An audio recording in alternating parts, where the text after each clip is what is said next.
Esta canción forma parte del cuento Perico y Sombra. Te invito a que lo veas. El link lo encontrarás en la descripción.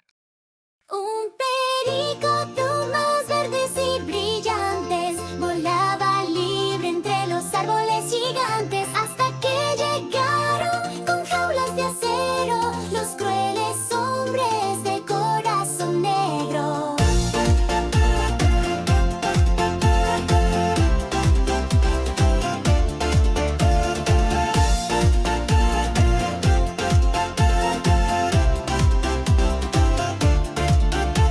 Encerrado triste lejos de su hogar, soñaba con volver a volar. Una noche oscura logró escapar y en la ciudad se fue a refugiar. Un gato callejero lo vio llegar, qué escena tan rica me voy a dar. Pero al ver sus ojos llenos de miedo, sintió compasión y cambió el juego. Dos almas solas que se encontraron en la soledad, se acompañaron. Perico y gato, amistad real que el tiempo nunca podrá borrar.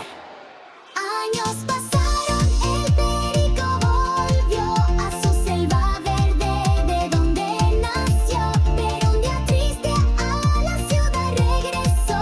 Mi hogar está en peligro, ayúdame, gritó. Las máquinas van a llegar, mi selva hermosa van a talar.